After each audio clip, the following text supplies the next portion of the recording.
Assalamualaikum warahmatullahi wabarakatuh. Perkenalkan, nama saya Dimas Setiawan dari Politeknik Agroindustri Subang. Ingin menjelaskan tentang bagaimana cara membudidayakan tanaman padi. Tanaman padi dengan nama latin Oryza sativa yang diduga dimulai dari India atau di Cina, namun Indonesia membudidayakannya sekitar 1500 sebelum Masehi.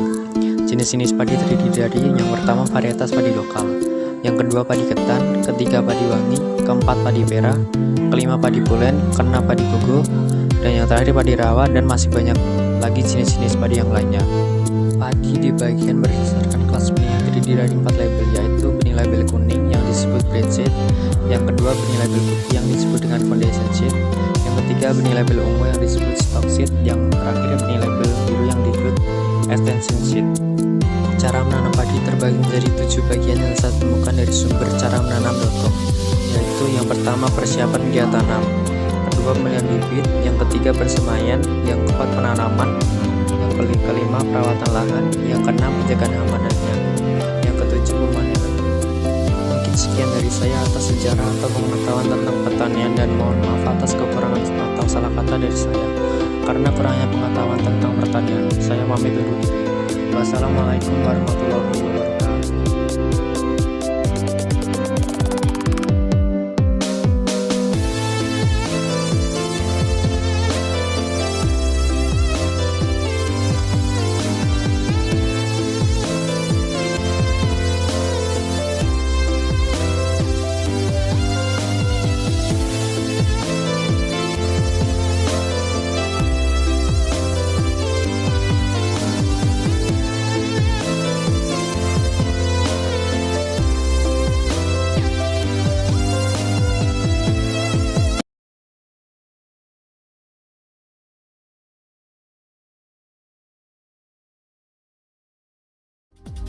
You don't even know my name,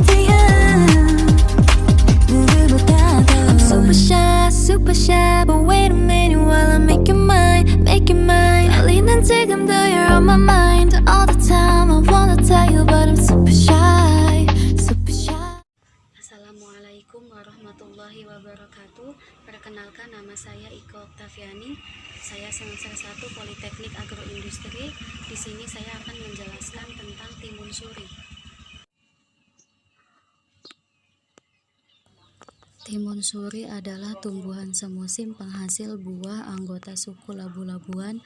Buahnya yang setengah masak biasa dijual secara musiman pada bulan puasa, karena daging buahnya menjadi komponen minuman penyegar untuk berbuka puasa.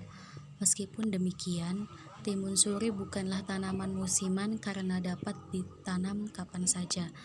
Proses panen timun suri yang sudah tua dan siap panen ditandai dengan kondisi tangkai buah yang mulai mengering hingga buah terlepas. Jika tanaman timun suri tumbuh dengan sehat, maka lakukan proses panen sebanyak 10 hingga 15 kali pada satu tanaman. Khasiat timun suri kaya akan kalium, magnesium, dan serat. Kandungan ini sangat baik untuk menjaga kesehatan jantung dan mencegah resiko penyakit jantung. Cara menanam timun suri: sebanyak 1 biji pada masing-masing wadah. Lalu timbun biji tersebut dengan campuran tanah hingga padat. Siram tanaman dengan air secukupnya dan lakukan di tempat yang tidak terkena sinar matahari langsung. Timun suri telah berumur sekitar 10 hari setelah semai, maka dapat dilakukan penanaman. Jarak tanam yang digunakan dalam penanaman timun suri yaitu sekitar 70-80 cm. Pemupukan tanaman timun suri perlu dilakukan sebanyak 5 kali pada saat masa tanam. Mentimun termasuk tanaman semusim yang bersifat menjalar atau memanjat dengan perantaran pemegang yang berbentuk lilin atau spiral. Terima kasih sudah menonton video ini, semoga bermanfaat untuk kita semua. Wassalamualaikum warahmatullahi wabarakatuh.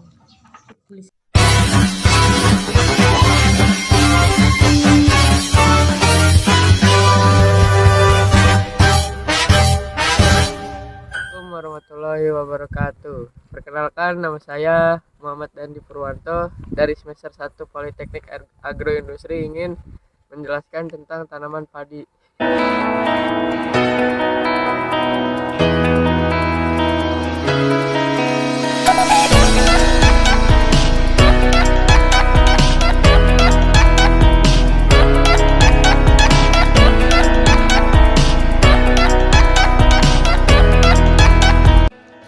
Padi dengan nama ilmiah Oryza sativa L adalah tanaman yang dibudidaya. Meski ada juga yang merupakan padi liar, padi sendiri diduga dimulai dari India atau Indochina. Namun, dibudidayakan di Indonesia di sekitar 1500 sm. Di negara agraris seperti Cina, India, Bangladesh, dan Indonesia. Tanaman padi memiliki ciri-ciri yaitu berakar serabut, daun berbentuk lancet, sempit memanjang, urat daun sejajar, memiliki pelepas daun, dan bunga tersusun sebagai bunga majemuk, dengan satuan bunga berupa floret. Jenis-jenis padi lokal antara lain Geropak Kulon Progo, Indramayu, Dharma Ayu, Sri Mulih, Andel Jaran, Merong, Gundelan, Marong, Simenep, dan Ketan Lusi. Manfaat padi bagi kehidupan manusia yang pertama yaitu sebagai sumber energi. Seperti yang diketahui, padi yang diolah menjadi nasi menjadi salah satu makanan yang dikonsumsi banyak orang, termasuk orang Indonesia. Padi memiliki kandungan karbohidrat yang tinggi. Menurut USDA 2019, klasifikasi tanaman padi secara lengkap sebagai berikut. Kingdom, Lantai Subkingdom, Trachyobionta Superdivision, Spermatioptia Division, Magnoliophyete Class, Liliopsisida Subclass, Comelinidae Ordo, Spirales Family, Graminea Genus, Oryza L species, Oryza. Terima kasih, sekian dari saya. Kalau ada kurangnya mohon dimaafkan. Semoga bermanfaat videonya. Assalamualaikum warahmatullahi wabarakatuh.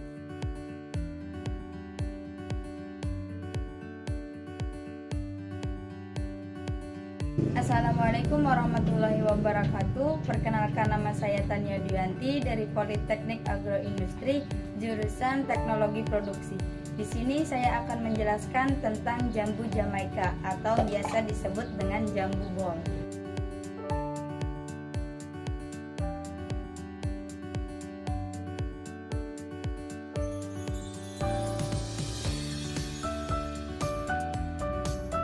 Jambu Jamaika adalah jambu air yang cukup banyak ditemukan di negara tropis, salah satunya Indonesia. Melinstir studi ilmiah dalam CABI, buah ini dalam bahasa Latin disebut sebagai Syzygium melensiens. Ini termasuk dalam jenis jambu mete.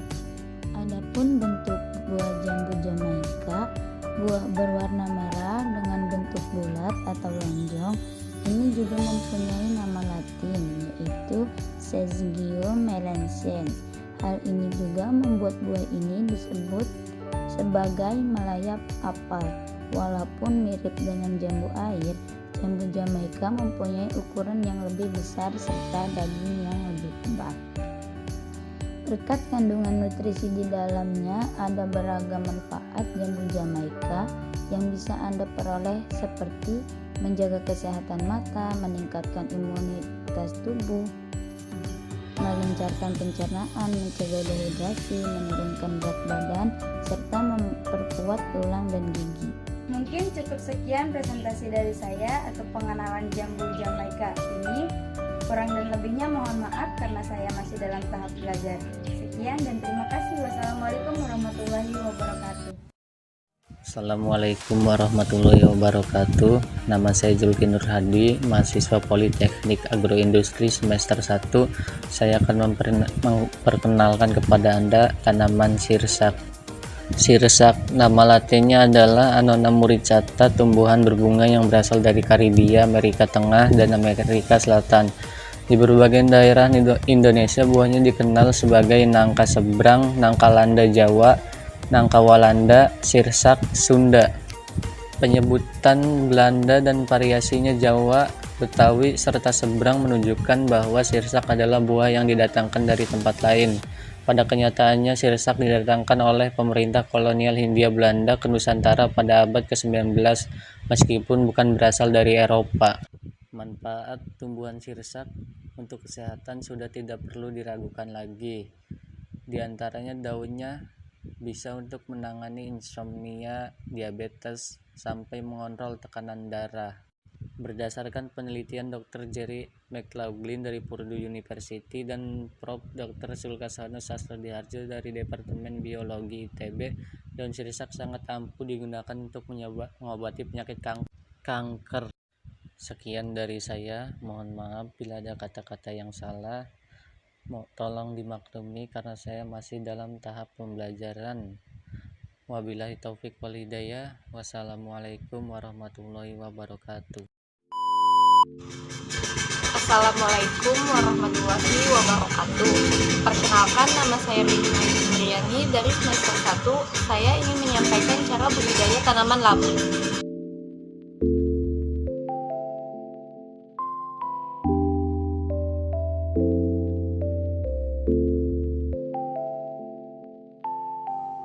Labu kuning merupakan salah satu tanaman yang berasal dari famili Cucurbitaceae atau sulur-suluran yang berasal dari Ambon. Labu kuning terdapat beragam manfaat tersendiri, yaitu sebagai penawar racun dan cacing pita. Kaya antioksidan, labu kuning atau walu merupakan bahan pangan yang kaya vitamin A dan C. Buah ini mengandung zat yang berguna bagi kesehatan, antara lain zat karotenoid yang berbentuk beta-karoten. Karena itu labu ini dijuluki Raja Beta-Karoten, yang berfungsi untuk melindungi mata dari serangan katarak, juga serangan kanker, jantung, diabetes, disentri, ginjal, demam, dan diare, serta mengandung penawar racun dan cacing pita. Labu kuning tumbuh di daerah tropis dari dataran rendah hingga ketinggian 1.500 meter dpl. Tanaman ini mampu beradaptasi dengan baik pada kondisi hangat dengan temperatur 18-27 derajat. Batangnya merambat mencapai 5-10 meter, cukup kuat, berbulu agak tajam, dan bercabang banyak. Labu kuning berkembang biak secara generatif dan bisa juga secara vegetatif. Jarak tanaman 1-1,5 meter antara baris dan 60-150 cm antara tanaman dengan baris. Penanaman dapat dilakukan di tanah tegalan, pekarangan maupun di sawah setelah padi panen.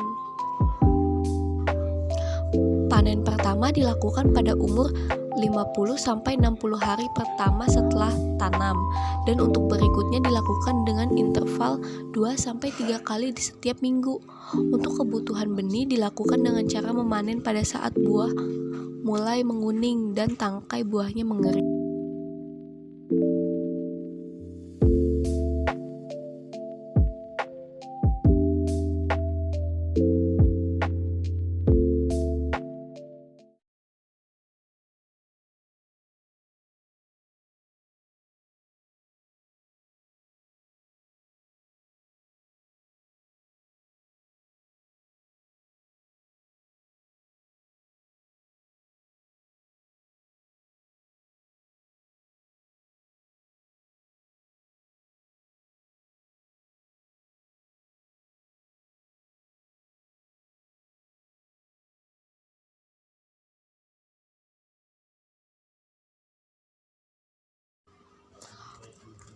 Kulit buah labu sangat tebal dan keras dan bertahan selama 6 bulan, terutama bila tangkai dibuat tetap utuh.